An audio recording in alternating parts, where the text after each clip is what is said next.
کروڑوں درود و سلام حضور خاتم النبیین صلی اللہ علیہ وسلم پر اور ان کے آل و اصحاب پر۔ ناظرین اکرام، السلام علیکم ورحمۃ اللہ وبرکاتہ۔ طالبان کی افغانستان میں حکومت آنے کے بعد افغانستان میں ترقی کا ایک نیا دور شروع ہو چکا ہے۔ افغانستان میں اس وقت ایک اسلامی طرز پر حکومت چل رہی ہے جس میں تمام اسلامی اور شرعی قانون نافذ ہیں۔ افغانستان ترقی کی راہ پر گامزن ہے اور اس کی معیشت مضبوط ہو رہی ہے، جو کہ طالبان حکومت کی ایک بہت بڑی کامیابی ہے۔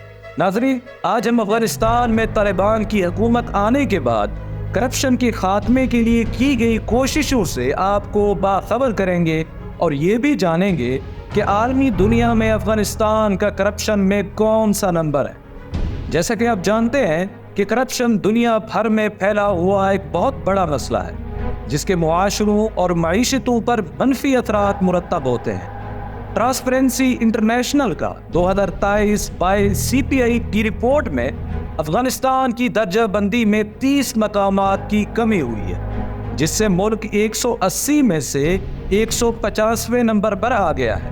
ٹرانسپیرنسی انٹرنیشنل کے نتائج افغانستان میں طالبان کے کرپشن کے خاتمے کے اقدامات کو فوری نافذ کرنے کی اہمیت کو اجاگر کرتے ہیں، کیونکہ یہ ملک عالمی سطح پر اپنی حیثیت کو بہتر بنانے کے لیے جدوجہد کر رہا ہے۔ افغان حکومت کا کہنا ہے کہ کرپشن سے نمٹنا عوامی اداروں میں اعتماد کو فروغ دینے اور افغانستان میں پائیدار ترقی کو فروغ دینے کے لیے بہت ضروری ہے۔ طالبان کے زیر اقتدار افغانستان 150ویں نمبر پر ہے، جو کہ 2011 میں 174 نمبر پر تھا۔ واضح رہے کہ 2011 میں افغانستان میں امریکی فوجی اور جنگی مصروفیات کے عروج کی وجہ سے افغانستان شمالی کوریا اور صومالیہ کے بعد 180 نمبر پر تھا۔ افغانستان میں طالبان حکومت نے کرپشن سے بچاؤ کے لیے کچھ نکات پیش کیے ہیں جن پر عمل کرنا افغانستان کے ہر شہری کے لیے لازمی قرار دیا گیا ہے۔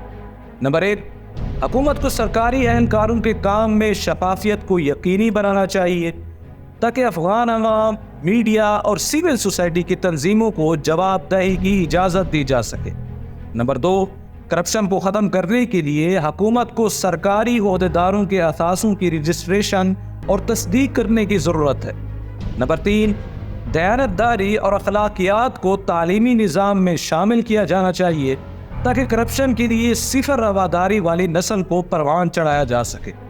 نمبر 4، حکومت کو سپریم آڈٹ آفس سے رپورٹیں جاری کرنی چاہیے اور مشکوک سرگرمیوں کے خلاف کی گئی کارروائیوں کے بارے میں اپڈیٹ فراہم کرنی چاہیے۔ نمبر 5، افغان شہریوں کو کرپشن کو لازمی طور پر مسترد کرنے کی ضرورت ہے، جس کی وجہ سے اس بے حسی پر قابو پایا جا سکتا ہے جو چند کو تو فائدہ پہنچاتی ہے اور اکثریت کو نقصان پہنچاتی ہے۔ نمبر 6، حکومت کو اپنی کرپشن کے خلاف جنگ میں یقین پیدا کرنے کے لیے پیش رفت کے حوالے سے عوام کے ساتھ رابطے میں اضافہ کرنا چاہیے۔ ناظرین، آپ کو کیا لگتا ہے کہ طالبان حکومت کرپشن کو ختم کر پائے گی؟ اپنی رائے کا اظہار کمنٹ سیکشن میں ضرور کیجیے گا۔ دعا ہے کہ اللہ پاک تمام اسلامی ممالک کے حالات بہتر فرمائے اور ہمیں حق پر چلنے کی توفیق دے۔ امید کرتے ہیں کہ یہ ویڈیو آپ کے علم میں اضافے کا سبب بنی ہوگی۔ اگر یہ ویڈیو آپ کو اچھی لگی تو اسے لائک کریں اور شیئر بھی کر دیں۔